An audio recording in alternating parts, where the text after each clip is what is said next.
저희는 여름 휴가 겸 고베 및 교토 여행을 다녀왔습니다. 초가성비를 좋아하는 저희 부부는 과연 얼마로 3박 4일 일정을 다녀왔을까요? 우선 부산 오사카 제주 항공 왕복으로 2인 57만 원이 들었습니다. 예약은 2달 전에 미리 다 해뒀어요. 그런데 이번에 처음으로 간사이 공항 제2터미널에 내려서 고생을 좀 했습니다. 렌트카를 제1터미널에서 수령해야 하는데 이 부분을 간과했거든요. 무거운 짐을 들고 다니기 싫어서 렌트를 한 건데 공항에 도착하자마자 무거운 짐을 들고 이동하느라 고생했습니다. 사실 올해 2월 설날에 오사카 왔을 때 시내까지 이동비도 비싸고 짐 들고 다니기도 힘들어서 다음에는 공항에서 바로 렌트를 해야겠다고 생각했었거든요. 조금 더 꼼꼼했어야 했는데 별 생각 없이 예약해서 몸이 고생했습니다. 아마 이렇게 유튜브로 기록을 안 남겨놓으면 1년만 지나도 또 별 생각 없이 똑같이 실수할 것 같아요. 렌트카 비용은 3박 4일 오전 10시 픽업, 오후 5시 반납 기준 11만 3,400원이었습니다. 너무 싸죠? 경찰아, ETC 고속도로 통행료 20% 할인까지 되는 거 확인하고 바로 결제했습니다. 사실 제가 이번에 에어비앤비를 팔았어요. 이렇게 빨리 팔 생각은 아니고 내년에 팔려고 일단 미리 내놓았던 건데 하루 만에 바로 팔렸습니다. 너무 싸게 내놨나? 잠시 고민도 했고 원래는 천천히 진행하고 싶었는데 매수자분께서 너무 몰아붙이셔서 결국 이번 여행 전에 모든 처리를 끝낼 수 있었어요. 그동안 쏠쏠하게 수익을 내주던 곳이라 그런지 막상 정리하고 나니 뭔가 많이 아쉬웠습니다. 이번 여행은 고베에서 1박, 교토에서 2박을 하는 3박 4일 일정이자 3일 연속 골프를 치는 골프 여행입니다. 이렇게 연속으로 골프를 치는 건 처음이라 설레기도 하고 떨리기도 하네요. 저는 저질 체력이라 보통 3박 4일 일정이면 하루만 골프를 치는데 이번엔 남편이 너무 좋아하기도 하고 지난 2월에 왔을 때 남편이 공을 너무 못 쳤거든요. 주차장 사업하느라 필드를 자주 못 가서 그런가 싶어 이번엔 원 없이 치게 해주고 싶었습니다. 주차장 하기 전에는 일본에서 일주일, 2주일씩 지내면서 골프를 쳤었는데 그때는 80타대도 치고 그랬거든요. 그런데 주차장 시작하고 나서 연습장에서만 연습해서 그런지 필드에서 전혀 못 치는 모습을 보고 너무 당황했었습니다. 남편이 갤러리가 있으면 잘 못 치는 정말 까다로운 성격이거든요. 남편이 워낙 좋아하니 한 번씩 따라 치곤 했습니다.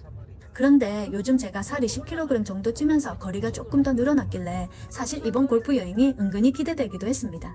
얘기하다 보니 벌써 고베에 도착했네요. 간단하게 밥을 먹고 골프장으로 가려고 했는데 원래 먹고 싶었던 스다치 소바집에 대기만 22팀이 있길래 바로 포기했습니다. 대신 로손 편의점에서 얼음물과 치킨, 오니기리 등을 사들고 골프장으로 향했습니다. 그나저나 일본 골프장 시스템이 예전이랑 많이 바뀌었더라고요. 예전에는 골프장을 예약하면 목욕이 기본 무료였는데 이제는 추가 요금을 받는 곳이 많아졌습니다. 페어웨이에 카트가 진입하는 것도 추가 요금을 내면 가능하게 만든 골프장들이 생겼고요. 아코디아나 피지안 같은 대형 체인점 골프장들은 다 추가 요금제로 바뀐 듯하고 자체적으로 운영하는 골프장은 예전 시스템 그대로인 곳도 있는 것 같아요. 마지막 날 갔던 우지 컨트리 클럽은 락커 사용이랑 샤워까지 다 무료였거든요. 아무래도 코로나를 거치면서 시스템이 많이 바뀐 게 아닌가 싶네요. 제 생각엔 그렇습니다. 첫날 골프장은 로코 컨트리 클럽으로 다녀왔습니다. 13시 15분 티오프에 노식사 스루 스타트, 식사 없이 18홀 연속 플레이 조건이었고 1인당 세금 포함 8,651엔에 쿨카트로 예약했습니다.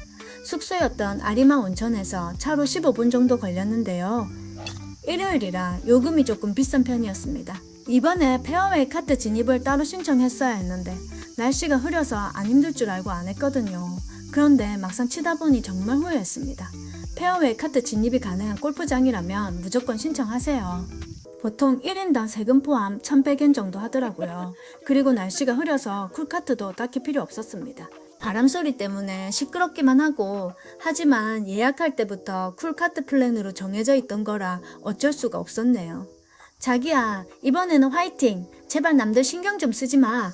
그동안 열심히 연습한 결과를 보여줘. 날씨도 많이 덥지 않고 비도 안 와서 정말 골프 치기 딱 좋은 날씨였습니다. 그런데 남편은 역시나 연습한 대로 스윙이 안 나오는지 매 홀마다 이렇게 쳐야지 하면서 되새김질을 하고 마음대로 안 돼서 속상해 하더라고요. 사실 필드에 자주 못 나오니까 당연한 건데 저희는 자주 못 오다 보니 더 아쉬웠던 것 같아요.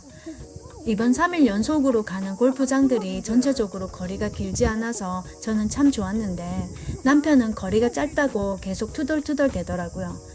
그래도 다 치고 보니 80타대는 쳤더라고요. 거리가 짧아서 그런가. 남편도 정작 스윙 자체는 만족해하지 못했는데 스코어를 보고는 본인도 놀랐습니다. 저희가 이번에 둘이서 타당 내기를 하겠다고 1,000원짜리를 100장이나 챙겨갔거든요. 그런데 평소에 내기를 안 해봐서 그런지 촬영도 해야 하고 타당 금액 계산하는 버릇도 안 되어 있어서 2인 플레이인데도 엄청 바빴습니다. 앞팀이 밀리는 상황이었고 뒷팀도 2인 플레이라 괜히 마음만 엄청 급해지더라고요. 실력 부족? 나중에는 그냥 플레이 다 끝나고 한 번에 계산하자 했는데 저희가 스루 스타트 마지막 팀이라 스코어 사진도 못 찍고 계산할 시간도 없이 부랴부랴 마쳐야 했습니다. 여기 로코 컨트리 클럽은 1968년에 문을 연 역사 깊은 명문 골프장인데요. 아리마 온천에서 차로 15분 정도밖에 안 걸려서 온천 여행 겸 오기 위치가 딱 좋습니다. 코스는 전반적으로 평탄하고 페어웨이 거리가 아주 길지 않아서 여성분들이나 편안하게 치고 싶어하는 분들에게 부담 없는 골프장이에요. 지금은 아코디아 체인으로 운영되고 있어서 노캐디 셀프 플레이나 스루 스타트로 가성비 있게 치기 좋은 곳입니다. 여행 계획을 세울 때부터 파3 골프장을 갈까 정규 코스를 갈까 고민을 참 많이 했습니다. 고베 숙소로 잡은 곳이 아리마 고야도 토우지라는 곳인데 여관 협동조합에서 직접 운영하는 숙소라 체크인을 아리마 온천 관광종합 안내소에서 해야 했거든요. 그런데 체크인을 오후 4시 반까지 해야 해서 일정이 참 애매했습니다. 어차피 체크인 때문에 아리마 온천 쪽으로 먼저 이동해야 했기 때문에 이럴 거면 굳이 파3 골프장에 갈 필요 없이 18월 정규 코스를 마지막 티오프로 잡으면 시간도 맞고 다 칠 수 있겠다 싶어 정규 코스로 결정했습니다. 순전히 제 개인 취향이지만 일본 전통 느낌의 방을 별로 안 좋아해서 아쉬웠습니다. 그래도 골프장은 숙소랑 가깝고 코스나 그린 관리가 너무 잘 되어 있어서 정말 만족했습니다. 다만 제가 요즘 살이 찌면서 발에도 살이 쪘는지 새끼 발가락이 너무 아파오더라고요. 후반으로 갈수록 걷는 게 힘들어져서 페어웨이 카트 진입을 신청했어야 했는데 하고 정말 후회했습니다. 새끼 발가락 발톱이 빠질까봐 밴드로 칭칭 감으면서 내일 골프는 어쩌나 걱정이 많이 되었습니다. 그리고 체크인 하면서 들은 내용인데요. 주차장이 자정이 지나면 11 요금을 한 번 더 내야 한다고 하더라고요. 제가 숙소 예약할 때 리뷰에서 봤을 때는 하루 1,000엔이라고 들었는데 그새 올랐는지 주말은 2,000엔, 평일은 1,200엔이었습니다. 자정이 지나면 11 요금이 한 번 더 부과되니 숙박하는 저희는 도대체 하루 주차비만 얼마를 내야 하는 건지 아찔하더라고요. 차라리 자체 주차장에 있는 숙소로 갔어야 했는데 아리마 온천 마을 안에서 묵고 싶은 마음에 욕심을 냈다가 대실패를 했습니다. 심지어 나중에 갈 교토 2박 숙소 비용보다 여기 1박 비용이 더 비쌌어요. 숙소 자체도 교토 쪽이 훨씬 사용하기 편하고 좋았고요. 저희가 예약한 아리마 숙소 플랜은 1박에 11,000엔이었고 다음날 12시 체크아웃에 있는 동안 금탕이나 은탕 온천을 몇 번이고 이용할 수 있는 플랜이었습니다. 하지만 저희는 다음날 새벽부터 골프를 치러 나가야 해서 결국 온천을 딱 한 번밖에 못 갔네요. 느긋하게 온천 즐기는 거 좋아하시고 일본 전통 다다미방 스타일을 선호하시는 분들이라면 예약해 보셔도 괜찮을 것 같습니다. 그리고 화장실은 공용 화장실이라는 점도 참고하셔야 할 것 같아요. 골프를 마치고 돌아오는 길에 야키니쿠 집을 검색했습니다. 골프 치고 난 뒤에는 야키니쿠가 국룰 아닌가요? 배는 너무 고픈데 골프장 근처에는 마땅한 곳이 없어서 일단 아리마 온천 마을로 돌아가서 거기서 찾아보자고 했습니다. 하지만 결국 야키니쿠 집은 없었습니다. 게다가 이 동네는 저녁 6시 반만 되면 가게들이 다 문을 닫더라고요. 배는 고프고 마음은 급해지는데 문득 낮에 대기가 길어서 못 갔던 소바집, 도산진이 생각나더라고요. 얼른 검색해보니 다행히 아직 영업 중이라고 떴습니다. 일단 가보자 하고 가는데 길가의 모든 가게가 다 불이 꺼져 있어서 설마 하면서 갔거든요. 그런데 다행히 정말 영업 중이었습니다. 저희가 마지막 손님으로 착석하는데 성공해서 무사히 주문을 할 수 있었어요. 대표 메뉴인 스다치, 연귤 소바에 저는 튀김 세트를 시켰고 오빠는 고베규 덮밥, 돈부리 세트를 시켰습니다. 저희 남편은 편식이 심한 편인데 아니나 다를까 차가운 소바를 시켰더니 고무 씹는 것 같다며 못 먹겠다고 하더라고요. 고베규 덮밥은 진짜 맛있었는데 양이 너무 적었습니다. 지금 생각해도 웃긴 게 옆 테이블 일본 분들이 저희를 힐끔힐끔 쳐다보더라고요.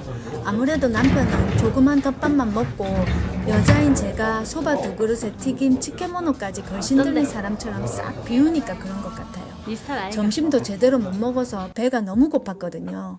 결국 불쌍한 남편은 일본 올 때마다 입에 잘 안 맞아서 먹는 편의점 치킨이랑 나폴리탄으로 또 저녁을 때워야 했습니다. 저녁 식사비는 총 5,800엔 나왔습니다. 스다치 소바는 너무 맛있지만 양이 적은 게 아쉬웠고 차가운 것보단 따뜻하게 먹는 걸 추천해드립니다.